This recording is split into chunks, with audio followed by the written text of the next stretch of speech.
Olá, tudo tranquilo? Tudo bem? Vamos lá? Vamos pegar seu material, sua apostila, seu caderno. Vamos estudar hoje as características da hidrografia brasileira. Então, no seu livro 2, página 723, 723, vai apresentar a partir daí o que nós vamos fazer: caracterizar a hidrografia brasileira. Vamos nessa?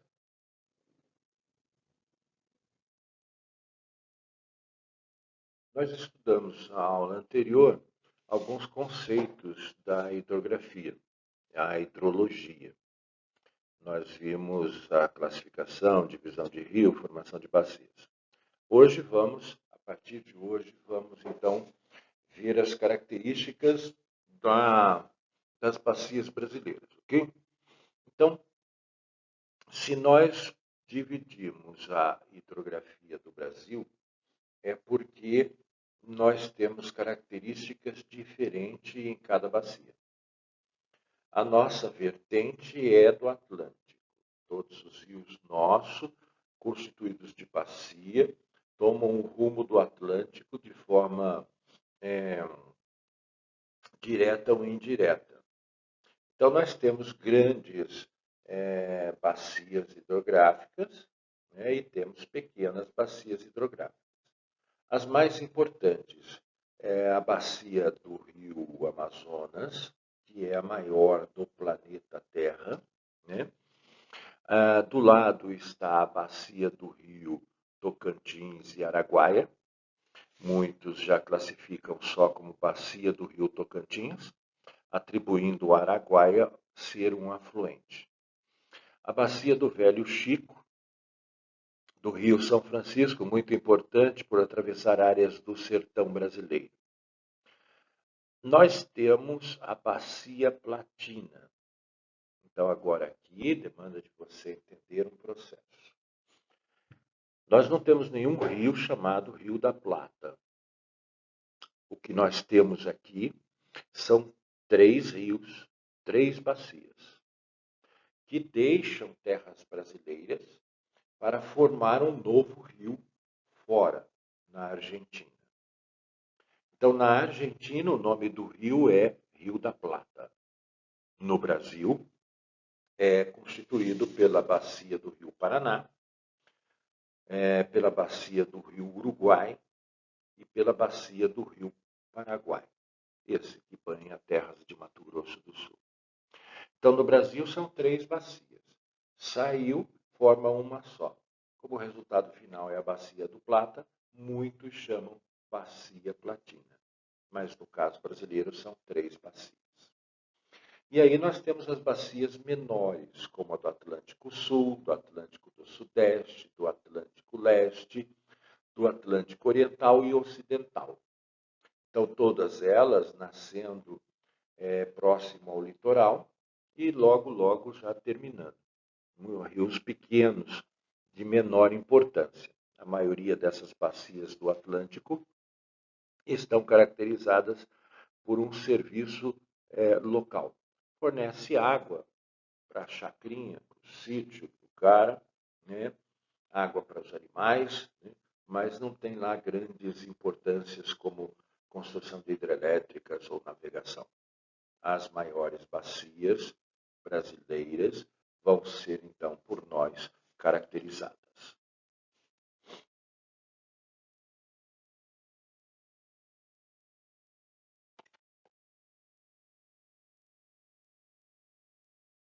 Você já viu em aula anterior que nós temos as águas superficiais e as águas inferiores do interior da Terra.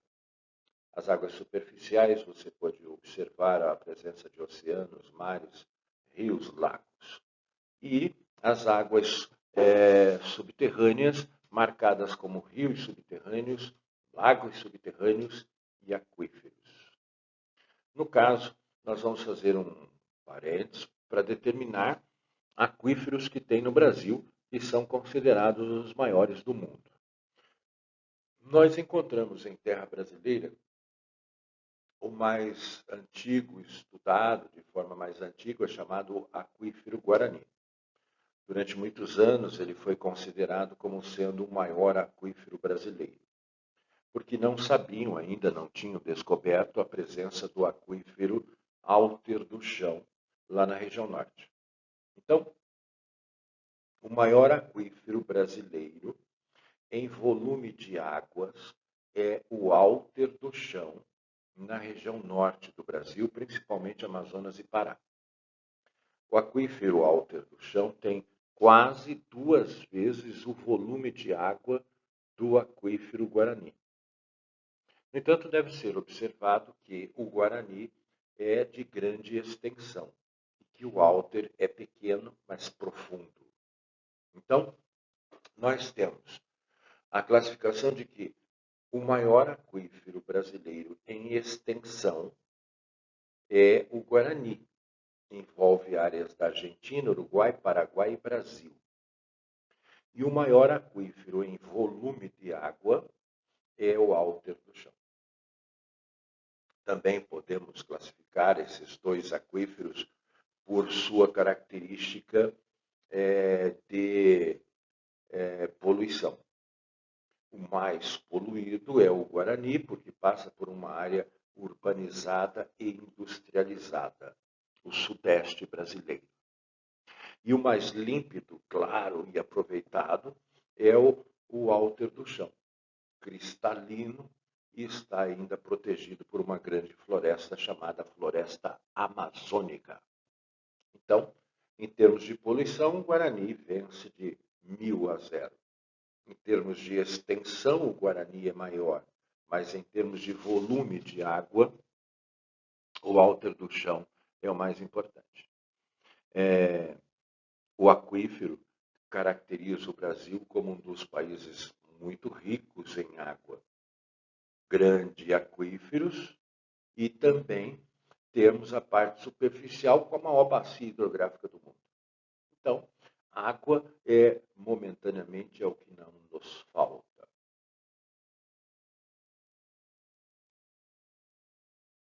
Então, vamos observar as características da bacia amazônica.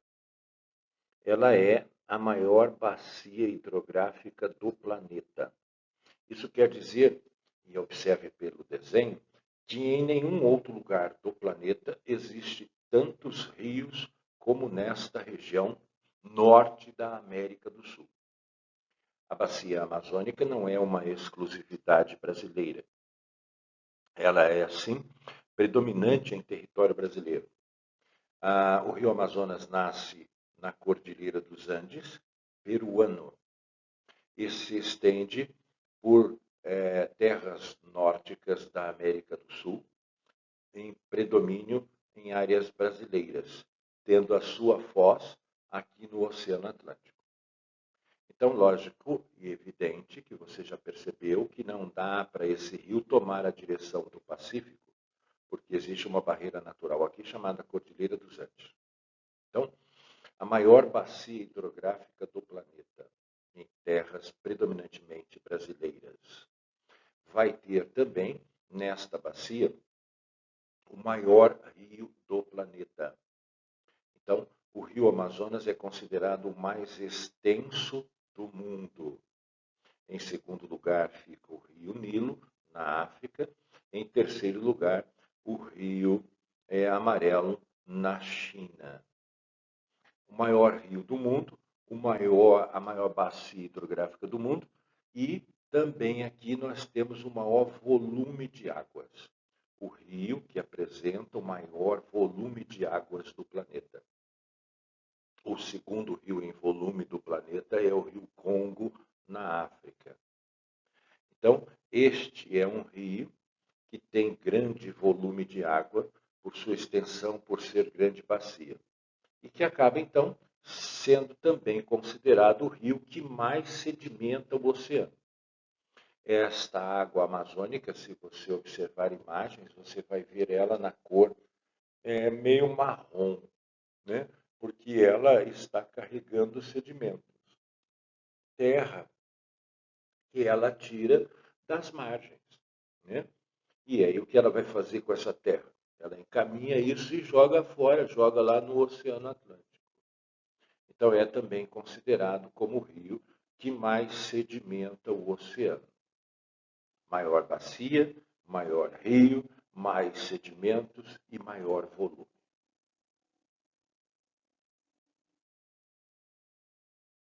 Então, de onde vem toda essa água do rio Amazonas? O rio Amazonas tem a marca de ser o único rio nival do Brasil. O termo nival significa derretimento de água de gelo, que é marca da Cordilheira dos Andes. Então, um tanto de água, do volume de água do rio Amazonas vem do derretimento do gelo. Mas, predominantemente, vem exatamente da quantidade de água de chuva que tem esta região. Esse rio Amazonas passa por uma área de floresta intensa, é aproveitado pela navegação, porque não tem a capacidade de ter estradas na região norte, porque ela ainda é muito natural. E aí aproveita-se a navegação do rio Amazonas e de seus afluentes. O seu potencial também gera energia. Então, esse é um rio que pode ser aproveitado pelo homem para auxiliar sua vida. Fornece alimento para a população ribeirinha, com os peixes, navegação e energia. E, predominantemente, seu sistema é nival e pluvial. Ok?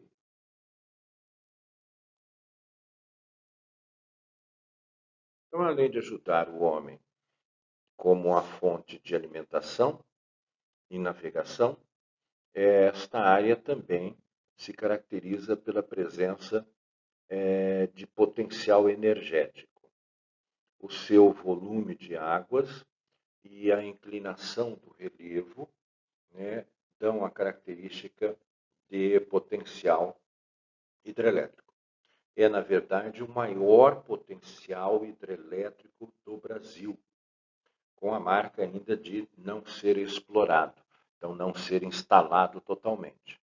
No entanto, nós vamos encontrar conjuntos amplos de energia na região, que é o caso da hidrelétrica de Belmonte, uma das maiores do mundo, assim que ela for finalizada. Também vamos encontrar já pronta no Rio Madeira, que cruza o estado de Rondônia, Jirau e Santo Antônio. E a primeira grande hidrelétrica que foi construída foi a hidrelétrica de Balbina, esta com a intenção de fornecer energia para Manaus, porque ali o projeto foi da construção de um parque industrial, chamado Zona Franca de Manaus. Então, se você vai ter um parque industrial, tem essa característica, você precisa primeiro de uma infraestrutura. E entre essa infraestrutura, energia é o básico. Balbina foi então construída, a primeira grande hidrelétrica da região.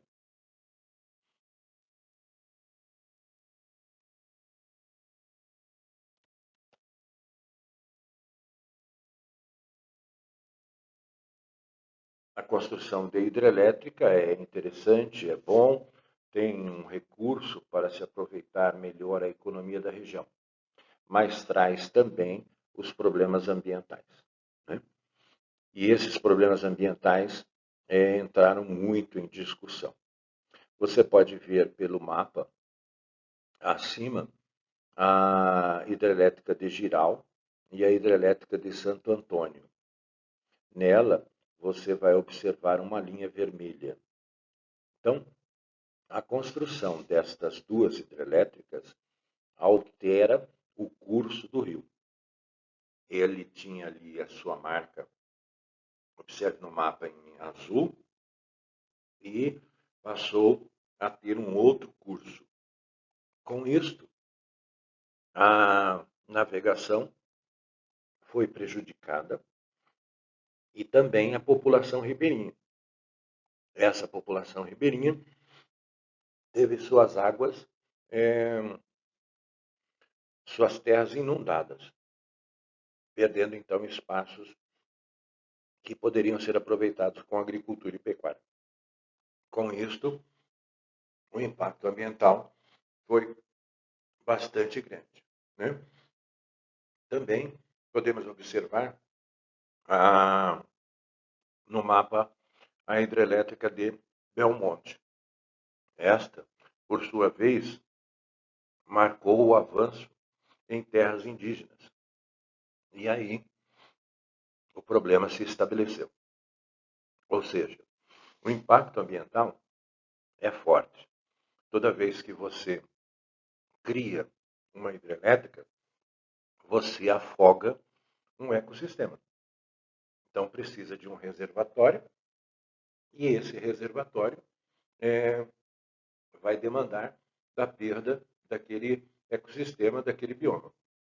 Então, se tem lá uma vegetação, ela vai se extinguir afogada. No meio da vegetação, você vai encontrar pequenos animais. Podem morrer afogados. Tem uma formiga, morreu afogada. Tem o ninho de um passarinho, morreu afogado. Então, a construção de hidrelétrica, tanto Giral Santo Antônio, Belmonte e Balbina, trouxeram um impacto ambiental. E esse impacto ambiental é muito discutido e ecologistas não querem a construção mais de hidrelétricas no Brasil devido a esse impacto ambiental.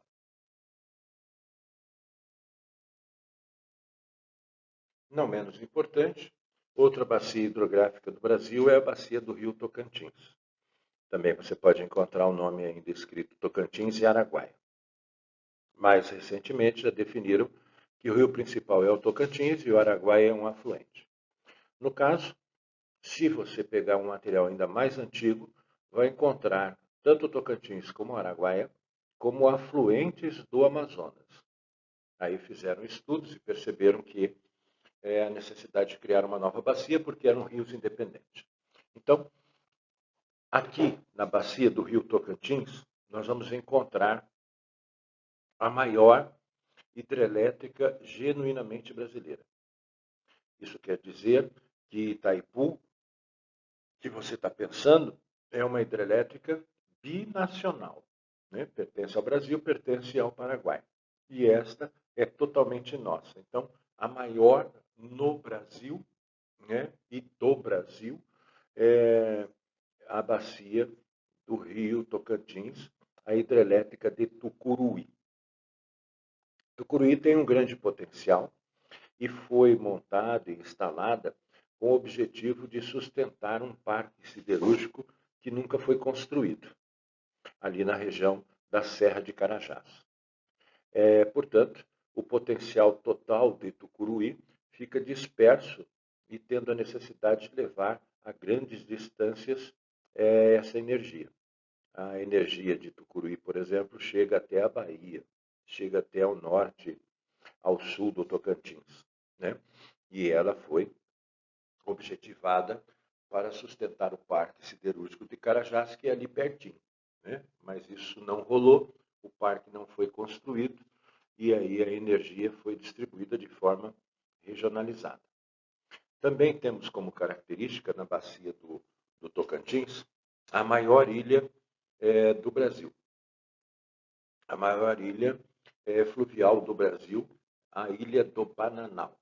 Ela está entre os dois rios, entre o Tocantins e Araguaia. Não poderia ser aproveitada economicamente. Uma ilha é unidade da União, né, do Brasil, terras brasileiras, mas tem inúmeras fazendas e até a criação de búfalo se destaca pela região. Hoje, estão tentando formar no rio Tocantins uma rota de navegação para escoar os produtos da região centro-oeste. Mas para ter essa rota, há necessidade da construção de uma esclusa, né, para levar esses navios ao nível diferente que é de uma hidrelétrica, seu reservatório, e o rio mais baixo. A construção está sendo objetivada e chegaria então a navegação até o porto de Belém. Uma rota mais ecológica do que transportar de caminhão, né? O óleo, a fumaça, o prejuízo ambiental seria maior com caminhão e também economicamente muito mais viável, uma vez que tirar produtos do norte da região centro-oeste, levar até o Porto de Santos demanda de um custo muito maior do que levar de navio até o Porto de Belém. Então, esse seria o beneficiamento da navegação para esta região.